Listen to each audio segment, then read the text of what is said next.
하나님의 선택으로 되는 구원이라는 제목으로 말씀을 나누겠습니다. 이 시간은 여러분의 상상을 동원해야 될 시간들인데 한번 상상해 보시기 바랍니다. 전쟁으로 말미암아 온 국토가 폐허가 됐습니다.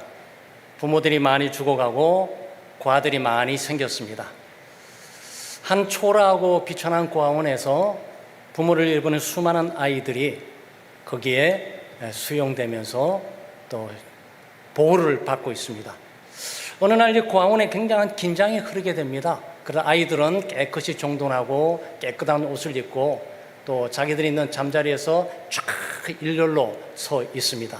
사무실에는 불이 켜져 있는데 그 불 속에서는 굉장히 아주 멋진 신사와 숙녀 두 분이 앉아서 원장님의 보고를 듣고 있습니다. 그리고 원장님은 이 아이는 착한 아이고, 이 아이는 큰 아이고, 이 아이는 멋있는 아이고, 또 이 아이는 집안이 이런 아이들이고, 뭐 여러 아이들의 브리핑을 쫙 합니다.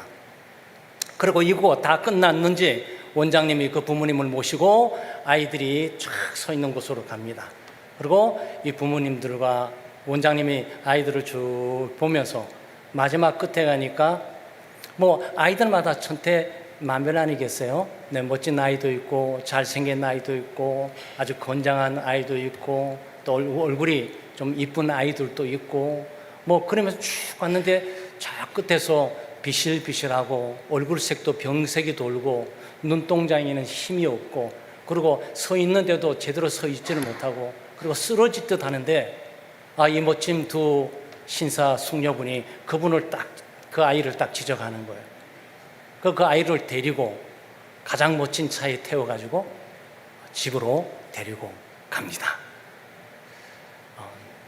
이게 하나님이 구원하시는 방식 중에 하나예요. 이 구원은 하나님의 은혜로 되는 것이죠. 수많은 버려진 아이들, 자기 능력과 스스로 쓸 수 없는 아이들, 그 아이들 정말 가장 부자가 되고 가장 멋진 두 부부가 나타나가지고 너는 내 아들이야 라고 탁 찍어서 양자로 택해서 데리고 가죠. 그 아이는 그 길로 인생이 바뀌어지게 됩니다. 편안한 장소, 늘 안락하고 부모의 보호를 받으면서 좋은 교육을 받고 그리고 좋은 집 환경과 여건 가운데 맛있는 음식을 마음껏 먹으면서 너무나 부자다 보니까 요구하는 것마다 부모님이 탁 들어주고 어찌나 그리 사랑해 주는지 감당할 길 없는 사랑을 받으면서 아이가 그 가정에 있게 되는 거죠. 이게 하나님이 우리를 선택하는 하나님의 은혜의 방식입니다. 오늘 4절 6절 말씀해 보게 되면 곧 창세전에 그리스도 안에서 우리를 택하사 우리로 사랑 안에서 그 앞에 거룩하고 흠이 없게 하시려고 그 기쁘신 뜻대로 우리를 예정하사 예수 그리스도로 말미암아 자기의 아들들이 되게 하셨으니 이는 그가 사랑하는 자 안에서 우리에게 거저 주시는 바 그 은혜의 영광을 찬송하게 하려는 것이라 그랬습니다. 은혜의 영광 그렇습니다. 그 아이에게는 엄청난 영광입니다. 가지고 있는 자기네 신분과 처지 입장을 보게 되게 될 때는 도저히 그런 부모들을 얻을 수가 없고 그런 부모 밑에 자랄 수가 없는데 그런 부모를 선택받고 자라게 되는 거죠. 그것은 은혜로 되는 거예요.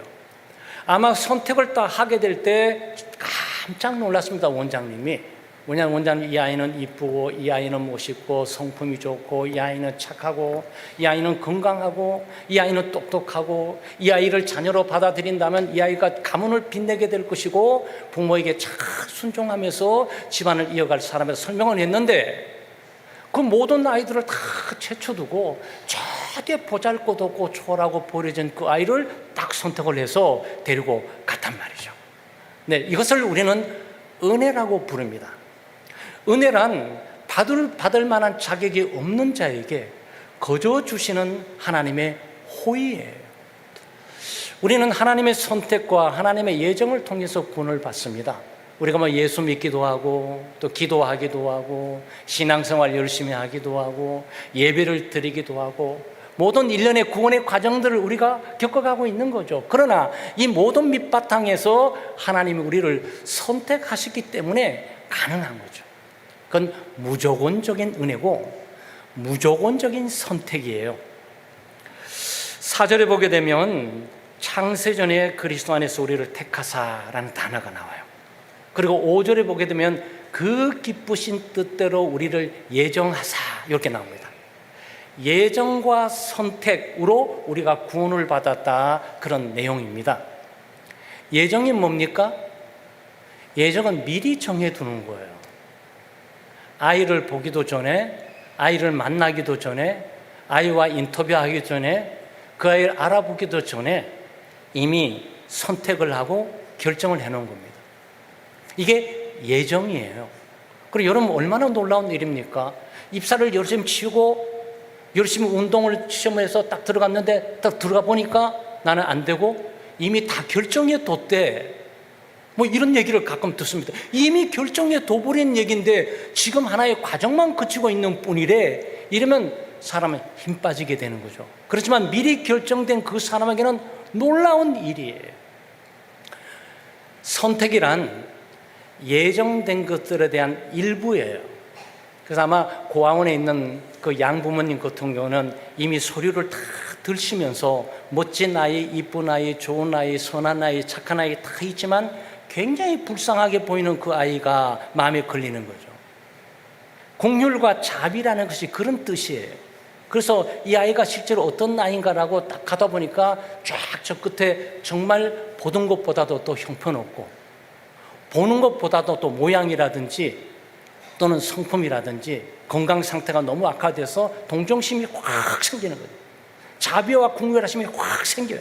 그 수많은 잘난 아이들을 다 멈추고 예라고 찍었단 말이죠. 네, 이게 선택이에요. 이 선택 전에 이미 양부모님이 서류상에 있는 모든 것들을 검토하고 결정을 한 거예요. 이걸 예정이라 그럽니다. 여러분과 저를 하나님께서 구원받게 하시게 될 때 창세전에, 세상이 만들어지기 전에 우리를 선택하셨어요. 참 놀라운 일이죠. 여러분, 놀라야 돼요. 기절해야 됩니다. 충격을 받으셔야 돼요. 이 엄청난 하나님의 역사와 능력을 가름할 수가 없어요. 이거는 헤아릴 수 없는 하나님의 구원의 계획이에요. 우리가 태어나기 전에, 우리가 존재하기 전에, 우리의 조상들과 조상의 조상이 존재하기 전에, 아니 이 세상의 물체와 지구가 존재하기 전에 이미 하나님께서 우리를 선택하고 너는 내 것이고 내가 너를 구원하는 구원자가 될 것이고 너는 내 자녀일 거다. 하나님께서 선택하시고 예정하셨다는 거예요. 이 예정의 방법은 뭐냐? 어떤 조건이 없어요. 여러분, 사람이 선택받기 위해서 엄청난 조건을 준비하지 않습니까? 이걸 스펙이라고 합니다. 이력서에서 하나 더 붙여가지고 회사 놓고, 네? 여러 가지 점수를 해가지고 하나 넣어서 학교를 놓고 기다리는 거예요. 왜 기다리는 거죠? 내가 너를 뽑았어. 우리 학교가 너를 뽑았어. 우리 회사가 너를 뽑았어라고 그걸 기다리는 거예요. 이 결정은 여러 가지 조건들이 결부되고 있지만 하나님의 선택에는 조건이 없어요. 하나님의 선택은 무조건적이에요.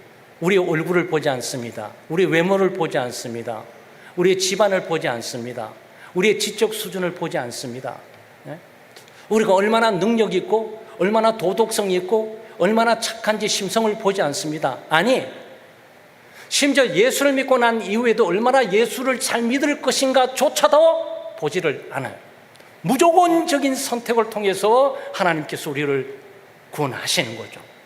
이게 뭐죠? 그 기쁘신 뜻대로. 다시 고아원으로 가봅니다. 양부모님들이 애들이 전부 자기를 뽑아줄 것으로 하면서 자기의 조건을 갖추고 나는 멋있으니까, 나는 인정받으니까, 원장님이 나를 좋아하시니까 나를 많이 추천해 줬겠지라고 기다리고 있지만 여기에 중요한 것은 뭐죠? 양부모님의 의지예요. 기쁘신 뜻대로, 그가 원하고 바라는 뜻대로 결정하고 선택하게 되는 거죠. 이것이 뭐죠? 무조건적인 선택입니다. 타락하고 부패한 우리 오염된 죄인들은 하나님을 선택할 만한 자격과 진리를 알고 이해할 만한 이지를 가지고 있지를 못합니다. 고아원 아이들처럼 선택을 기다리고만 있어야 돼요. 여러분, 고아원의 수많은 아이들 가운데 다 부모를 선택할 권한이 있다고 생각하세요? 아니에요. 아이들의 입장과 처지는 그저 자비와 공의로 자기를 뽑아주기만을 기다릴 수밖에 없는 그런 상태예요. 이것이 인간 조건과 상태라는 사실이죠. 그래서 구원은 하나님의 그 깊으신 뜻과 사랑과 자비와 긍휼로 하나님의 의지적인 작용으로 하나님의 선택으로 구원을 받게 되는 것입니다. 이 부분들을 설명하고 있는 것이 로마서 9장부터 11장이에요. 토기장의 비유를 좀 말씀하고 있습니다. 야곱과 에서의 비유를 말하고 있어요. 참 감람나무와 돌 감람나무 비유를 말씀해 주면서 참 감람나무의 일부를 꺾어버리고 돌 감람나무를 참 감람나무에 붙임으로 이 돌 감람나무가 참 감람나무의 뿌리를 받으면서 참 감람나무 열매를 맺는 내용들을 로마서 9장에서 11장까지를 설명해 주고 있습니다. 토기장에 비해서 말하는 것은 뭐죠? 하나님의 선택할 수 있는 절대적인 권한과 주권을 말하고 있는 거죠. 이것을 하나님의 절대 주권이라고 합니다. 만왕의 왕이시고 만주의 주가 되시고 모든 피조물들의 창조주가 되신 그분의 임의대로 결정하고 선택할 수 있는 그런 권한을 말하고 있는 거죠. 토기장애가 네모로 만들든지 동그라미로 만들든지 삼각으로 만들든지 길게 만들든지 짧게 만들든지 귀하게 쓰는 그릇으로 만들든지 천하게 쓰는 그릇으로 만들든지 만들어진 존재는 토기장애에 대해서 왜 이렇게 만들었냐고 항변할 권리와 자격이 없다는 거죠. 토기장애가 자기의 임의와 자기의 기쁨과 뜻대로 이 모든 것들을 만들어낸단 말이죠. 어떤 거는 보게 될 때 와, 저렇게 멋있고 아름답냐. 그런데 토기장애 볼 때 이거 문제 있어라고 팍 깨트리는 거고, 보잘것이 초라하고 저거는 수백 개 깨트려도 괜찮을 것 같은데 그거는 굉장히 아끼고 보존하고, 왜 그러시냐고? 그 기쁘신 뜻대로. 토기장애가 자기 마음대로 토기를 흙을 갖고 썼고 진하게 썩든 약하게 썩든 그것은 토기장애의 마음에 달려 있다는 거죠. 수많은 고아원 아이들 가운데 누구를 선택할 수 있는 권한은 바로 부모님이 결정을 한다는 말입니다. 로마서 9장 20절 21절에 이 사람아 내가 누구기에 감히 하나님께 반문하느냐, 지음을 받은 물건이 지은 자에게 어찌 나를 이같이 만들었느냐 말하겠느냐. 토기장애가 진흙 한 덩이로 하나는 귀 있을 그릇을 하나는 천 있을 그릇을 만들 권한이 없느냐? 아주 당연하고 자연스러운 얘기를 하고 있는 겁니다. 토기장애가 하나는 귀하게 쓰는 거고 하나는 천하게 쓰는 거고 누구는 구원하는 거고 누구는 구원하지 않고 버려두는 것은 그 정도는 창조주 하나님의 권한에 달려있는 것이다 라는 부분을 가르쳐 주시는 거죠. 에서와 야곱의 비유를 말하고 있는데 우리가 잘 아는 말씀이죠. 에서는 형이에요, 야곱은 동생입니다. 쌍둥이지만 그래도 어머니 태에서 먼저 나온 게 에서예요. 이스라엘 사회뿐만 아니고 고대 사회는 장자가 모든 집안을 이어갈 수 있는, 대를 이어갈 수 있는 권한을 갖고 있습니다. 재산도 이어받을 뿐만 아니고 집안의 축복권이나 집안의 모든 대소사 일들을 다스릴 수 있는 권한을 장자가 갖도록 되어 있어요. 그래서 야곱은 여기에 분깃이 없는 거예요. 근데 놀랍게도 축복권과 장자권을 야곱이 가져가게 됩니다. 어떻게 그런 일이 있을까? 하나님께서 에서보다도 야곱을 선택했기 때문에 그런 일이 있다라고 말하는 거죠. 로마서 9장 12절 13절 말씀에 리브가에게 이르시되 큰 자가 어린 자를 섬기리라 하셨나니 기록된 바 내가 야곱은 사랑하고 에서는 미워하였다 함과 같으니라. 참 신기하죠. 그러니까 태어나서 누가 사랑받을 자인지를 좀 보고 난 다음에 택해 주셔야지. 에서 입장에 보면 너무 억울하게 짝이 없어요. 하나님 너무하십니다. 저도 사랑받을 자격이 있고 저도 선택받을 자격이 있습니다. 그러니 미리 선택하지 마시고 태어나고 난 다음에 야곱과 비교해 보세요. 누가 더 집안을 잘 이어갈 수 있는 사람인지, 누가 더 선한 성품을 갖고 있는 사람인지, 누가 더 활동적으로 집안을 일으킬 사람인지를 보시고 그 다음에 선택해 주도 늦지 않습니까? 예수는 이렇게 말하고 싶었을 거예요. 근데 하나님은 뭐죠? 아니, 나는 조건을 보지 않아. 내 임의의 결정이야. 너희들이 태어나기 전에 내가 결정을 했어. 나는 에서 너를 미워할 거야. 그리고 야곱, 나는 너를 사랑할 거야. 왜 그런 일들을 하나님 임의대로, 그 기쁘신 뜻대로 결정하는 거야? 하나님의 가장 선하심과 의로우심은 모든 결정 자체가 의롭고 선하신 것이야. 그래서 야곱은 웬 횡재인지 몰라요. 야곱의 이름이 비열한 자, 사기꾼이라는 이름이에요. 사실은 장자 명분을 뺏으려고 노력도 많이 했고, 형에게 도전하기도 하고, 형의 배고픈 것 심정들을 잘 이용을 해가지고 죽 한 그릇에 팔아서 챙기기도 하고, 네? 이거 말이죠. 자기 지혜로 살아가는 것처럼 보이지만 형에게 해서는 안 될 짓을 하고 있는 거죠.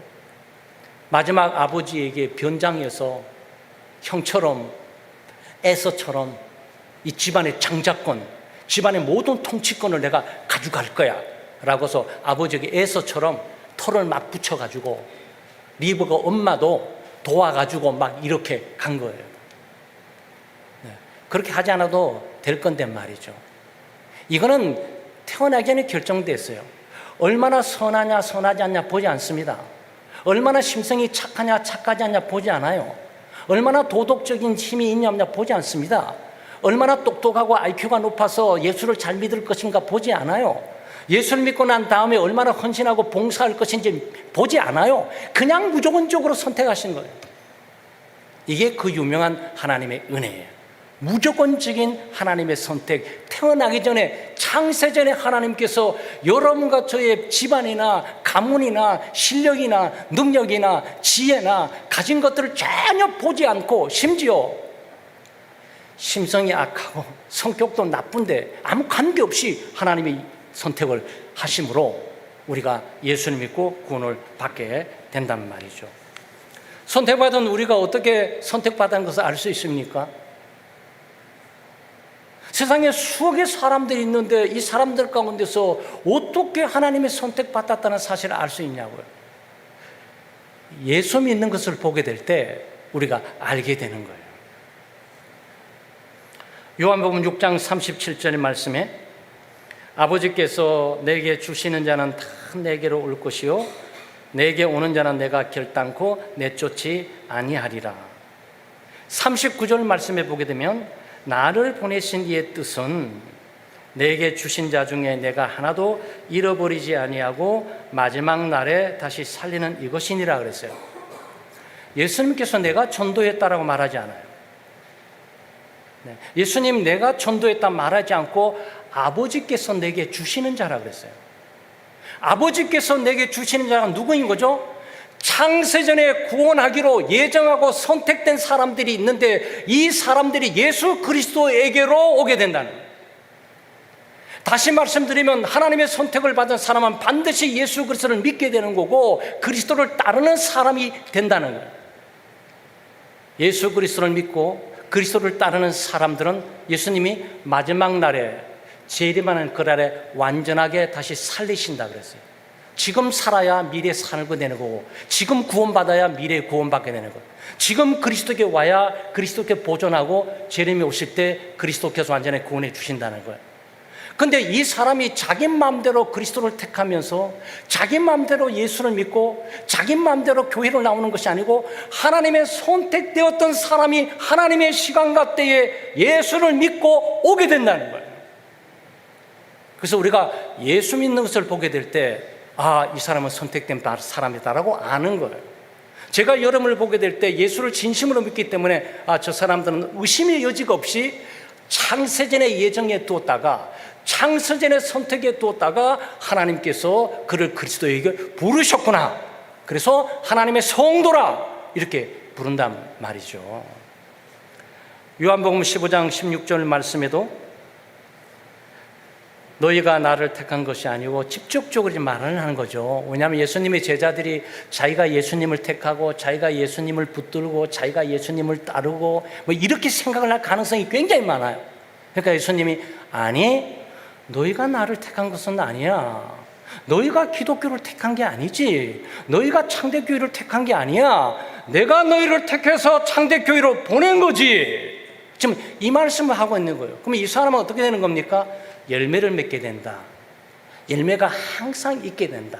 그리고 예수 그리스도 이름으로 기도하는 사람이고 그 기도는 응답받으면서 살아가는 사람이 된다라는 거죠.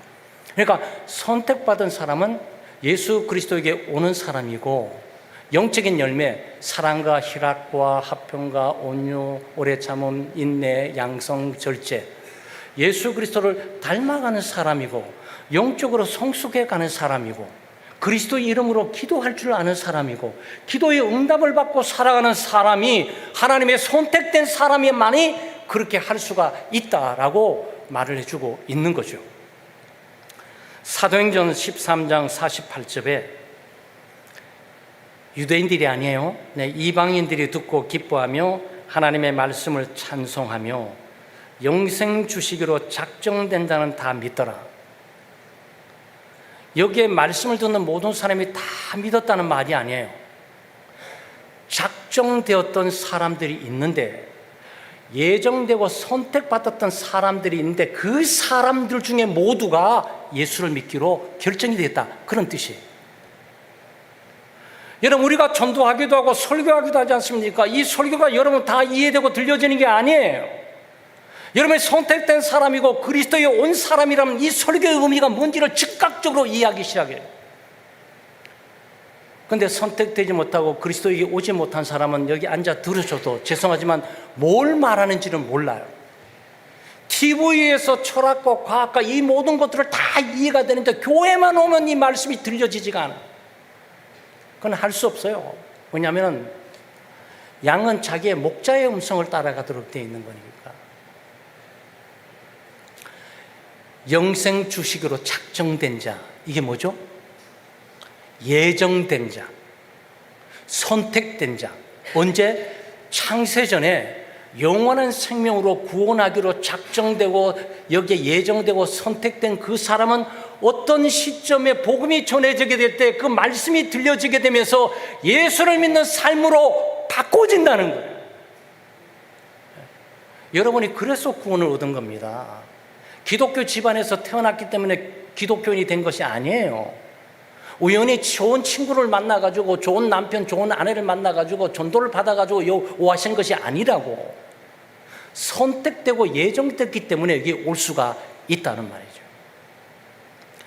데살로니가후서 2장 13절 말씀에 주께서 사랑하시는 형제들아 우리가 항상 너희에 관하여 마땅히 하나님께 감사할 것은 하나님이 처음부터 너희를 택하사, 이 선택 문제가 나와요. 처음부터 너희를 택했다. 데살로니가 교회 교인들에게 말하고 있는 거예요. 그 택한 결과가 무엇이냐? 너희가 성령을 받게 됐고 성령으로 거듭나게 됐고 성령으로 거룩한 삶이 살아가는 하나님의 성도들이 되었다. 그리고 예수 그리스도 진리 되신 그리스도와 진리 되신 말씀을 믿음으로 구원을 얻게 되었다라는 거예요. 예수를 믿는 거, 복음을 전하는 거 모든 게 과정에 불과한 것이에요. 결정은 어디라고? 네, 이미 창세전에 하나님 이름을 아시고 결정을 하셨다고. 그런 놀라운 일이죠. 여러분 전율을 느끼는 거. 우리는 정말 하나님을 경외하고 두렵고 떨릴 수밖에 없어요. 구원이 단순한 부분이 아니라는 사실을 깨닫게 되는 거죠. 시간을 거슬러 수천 년, 수만 년이 아니라 영원 전에 이미 하나님이 나를 아시고 선택을 하신 결과로 지금 내가 이 땅에 예수를 믿게 됐다는 사실을 아는 그 순간부터 우리는 하나님을 경외하고 감격하면서 선택받은 우리가 나은 것도 없고 또 똑똑한 것도 없고 또 멋있는 점도 없고, 네?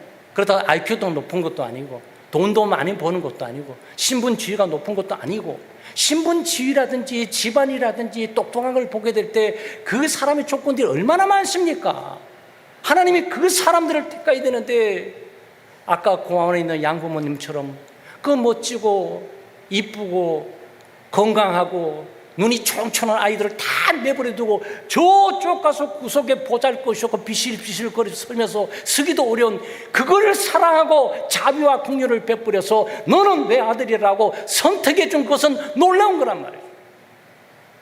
아마 이 아이가 정상적인 생각이 있는 아이라면 이 부모님에 대한 감사와 선택해 준 그 은혜에 대한 감사가 이 집안에 누를 끼치지 않기 위해서 이 부모님에 대한 모든 집안의 가문의 것들을 최대한 다 배우면서 영광을 위해 살려고 노력할 거예요. 당연히 그렇게 해야 되지 않습니까? 예수 믿는 삶이 그런 거예요. 예수 믿는 삶이 좋은 집안에 입양 가서 구원받기 위해서 가는 것이 아니고 이미 구원을 다 받았기 때문에 감당치 못할 그 구원에 대해서 너무나 감사해서 이 집안을 빛내기 위해서 나 같은 초라한 자가 선택을 받았으니 감당할 길이 없다. 그러니 주여 나에게 지혜를 주시고 이 가문에 대한 모든 것들을 잘 배우게 해주시고 이 양부모님의 뜻이 무엇인지 잘 알아서 이 가문의 영광을 드러내는 길로 나를 사용해 주시고 자녀다운 모습으로 살게 주세요. 기도하고 살게 된단 말이죠. 근데 그게 우리 예수 믿는 사람들이 선택받고 구원받고 살아가는 삶의 모습들이에요. 그러면 우리는 선택을 받고 예수를 믿고 구원을 얻었는데 선택받지 않는 불신자들을 보게 될 때 몇 가지 문제가 일어나죠. 하나는 하나님이 불공정하신 분이신가? 똑같이 죄인이고 똑같이 타락하고 똑같이 부패하고 똑같이 부모가 없고 똑같은 조건에 똑같은 고아원에 있는데 쟤는 구원하고 나는 구원하지 않고 쟤는 선택하고 나는 선택하지 않고 하나님 불공정한 것이 아닌가? 그렇지 않습니다. 하나님은 선한 분이고 하나님은 의로우신 분이에요. 하나님의 선택하는 모든 것들은 의로운 것이고 하나님이 결정하는 모든 것들은 거룩한 것입니다. 여러분 고아원으로 다시 돌아갑니다. 고아원에 양부모님이 도착하셨어요. 아이들 수백 명이 쫙 서 있어요. 그 중에서 양부모님의 기쁨과 자비와 긍휼을 가지고 똑똑하고 멋진 아이들이 많지만 그 중에 제일 보잘것없는 아이를 굉장히 불쌍히 여기서 그 아이를 자녀로 딱 선택했어요. 데리고 가게 될 때 아이들이 와 부럽다. 저 양부모는 좀 세계에서 제일 부자가 되신 분이라는데 차도 제일 좋은 걸 타고 갔던데 쟤는 우리가 볼 때 아무 선택할 것이 없어 보이는데 왜 쟤를 선택하실지 의문은 들고 있지만 불의하시다. 불공평하시다. 이럴 아이들이 있습니까? 여러분 그 고아원에 그 아이를 선택한 그 양부모님이 불의하신 분이에요? 불공정하신 분이라고 생각하세요? 아니에요. 그 양부모님은 그 아이를 구원하거나 선택해 줄 책임과 의무가 없어요. 그 고아원에 가지 않으셔도 된다고. 그 고아원에 400명의 아이들이 다 부모를 만나지 못하고 거기서 고스란히 있게 해도 그 양부모님은 아무 문제가 없는 분이에요. 다만 자비와 긍휼 사랑으로 거기를 가셨고 그리고 자비와 긍휼로 사랑으로 다 죽어갈 수밖에 없고 버려진 가운데 누구를 베풀어 주셨을 뿐이에요. 이거는 불공정과 불공평의 문제가 아니에요. 다 이들을 선택해야 될 책임과 의무가 있으면 불공정한 거지. 근데 책임과 의무가 없어요. 하나님께서 아담의 타락 이후에 부패하고 죽어가는 모든 인류, 하나님의 진노 가운데 있는 인류를 구원해 주셔야 될 책임과 의무가 없으시다고. 수십억만 명이 그냥 그대로 죽어가도 하나님은 아무 관계가 없는 분이에요. 하나님의 영광에도 손상이 안 되고 하나님의 이름에도 손상이 안 되고 하나님의 명예도 손상이 안 돼요. 다만 하나님의 사랑이 다 휩쓸려가는 그 중에서 몇 사람을 구원하기로 선택하셨기 때문에 오히려 그것은 자비와 긍휼을 베풀어 주신 거죠. 선택받은 사람은 자기의 선택에 대한 감사와 기쁨과 감격을 가지고 하나님의 영광과 선택해 주신 하나님의 영광을 위해서 살아야 된단 말이죠. 아니 삼성에서뿐만 아니라 우리 회사는 삼성이 좀 잘 나가잖아요. 서울대학에서 들어갈 자격이 없는 곳에 입학 너는 우리 학생이야 선택해 주셨어요. 선택해 주신 것뿐만 아니라 너는 4년 장학금라고 주셨어요. 입사를 했는데 입사를 끝나는 것이 아니고 입사를 하는데 보통 입사 봉급들이 뭐 연봉이 1,000만 원이면 너는 5천만 원. 뭐 왜 그런지는 상황은 몰라요. 여러분, 이렇게 되면 어떤 생각이 듭니까? 학교 죽도록 공부해야지. 서울대 갈 만한 자격이 없는 자가 서울대를 집어넣어줬으니까 서울대 수준에 될 만한 노력을 죽도록 해야지. 서울대 들어오려고 노력하는 것이 아니고 서울대 입학한 학생으로서 서울대생답게 살아 실력을 기르기 위해서 노력해야 되는 게 아니냔 말이죠. 회사에도 마찬가지예요. 나는 정말 중소기업 가기도 어려운데 이런 대기업에서 나를 선택해 주셔서 어떻게 하면 좋지? 죽도록 회사에 충성해야지. 네, 그 길만이 선택해 준 것들에 대한 은혜에 보답하는 길이죠. 여러분, 우리가 왜 하나님께 봉사하고 헌신하고 충성하고 있는 겁니까? 우리 같은 타락하고 오염하고 부패한 무능한 존재, 무지한 존재를 하나님이 자비와 긍휼을 베풀어 주셔서 나를 선택해 주시기 때문에 그것이 너무나 고맙고 감사해서 그 은혜에 조금이라도 보답을 하기 위해서 노력하는 중에 있는 거죠. 그리고 또 하나는, 도대체 지금 불신자들은 어떻게 된 것이냐. 예수를 믿는 나는 선택을 받아서 하나님의 은혜로 성령에 거듭나고 그리스도로서 나는 하나님의 선택 가운데 있으면서 구원을 받아서 감사한데, 아주 안 믿는 저 친구들은 뭐지? 저거 다 버려진 거 아니야? 저거 어떻게 생각해야 되는 거지? 여러분, 버려진 것이 아니에요. 왜냐하면 그 사람들 가운데 오늘의 불신자가 내일의 신자가 될 수 있어요. 오늘 예수를 믿지 않는데 몇 달 후에 예수를 믿을 수 있어요. 1년 후에 예수를 믿을 수 있어요. 3년 후에 예수를 믿을 수 있어요. 5년 후에 예수를 믿을 수, 아니 30년 후에도 예수를 믿을 수가 있어요. 그건 몰라요. 우리는 불신자 가운데 누가 선택된 건지는 몰라요. 그런데 모르는 이것이 중요하죠. 왜냐하면 너무 알면 다친다고들 하니까 모르는 게 약인 거야, 우리에게는. 왜? 모르기 때문에 우리는 하나님의 섭리와 뜻 가운데 혹시 저 사람이 하나님의 선택된 사람이 아닐까라고 생각하고 전도를 하는 거죠. 여러분, 숙명론자, 웅면론자하고 우리처럼 하나님의 선택과 예정을 믿는 예정론자하고 달라요. 어떤 사람이 물에 빠져 죽어가잖아요. 근데 호숫가를 가는데 물에 빠져 죽어가고 있어요. 운명론자, 숙명론자들은 어떻게 하는 줄 아세요? 네, 그냥 지나갑니다. 왜 지나가는 거죠? 나는 선택받았고 너는 선택 안 받았어. 나는 지금 안 죽도록 돼 있고 너는 죽도록 돼 있잖아 라고 단정을 해버려서 지나가 버립니다. 그게 운명론자와 숙명론자들이 하는 거예요. 많은 기독교인들이 운명론과 숙명론자로 살아가고 있어요. 근데 본인은 하나님의 예정과 선택으로 말미암아 구원을 받았으니까 선택론자, 예정론자가 되어야 되는데 실제로 선택과 예정을 통해서 구원을 받았음에도 불구하고 생각은 운명론자처럼 살아간단 말이에요. 근데 우리 예정론자는 어떻게 하는 줄 아세요? 죽어가고 있어요. 물에 빠져 있습니다. 나는 하나님의 선택받고 구원받았는데 저 사람은 구원받고 죽어가고 있어. 혹시 저 사람을 선택하도록 했는 하나님의 섭리가 있는 것 아닐까? 지금 하나님께서 예수 믿는 나로 하여금 이것을 보게 하고 이 사람을 구원하신 기회를 주는 것은 하나님의 선택된 사람이 아닐까? 최선을 다해서 노력하면서 구원하려고 애를 쓰는 거죠. 이게 기독교인의 삶이에요. 네. 여러분, 우리가 하나님의 선택과 하나님의 예정으로 말미암아 구원받은 걸 믿는다면 불신자들 가운데 하나님의 예정과 선택이 있는 사실들을 믿으면서 우리가 대해야 됩니다. 예수를 믿지 않는 사람들을 볼 때마다 마치 물에 빠져 죽어가는 사람처럼 이 사람을 만나게 되는 것이 하나님의 선택된 사람일지도 모른다. 하나님의 선택된 자라면 지금 내가 구원의 줄을 던져야 되는, 지금 내가 복음 전도의 질을 내용을 던져야 되는 이 섭리 속에 있는 것이 아닐까. 여러분, 이것을 깨달아야 전도하게 되는 거예요. 네. 이것을 깨달아 우리가 많은 불신자들의 세상 속에 살아가면서 우리가 하나님의 선택의 구원은 이것을 깨닫고 삶을 살아가는 거죠. 사랑하는 여러분, 하나님은 자비와 긍휼로 우리를 창세전부터 예정하시고 깊으신 뜻을 따라 하나님이 선택을 하셨습니다.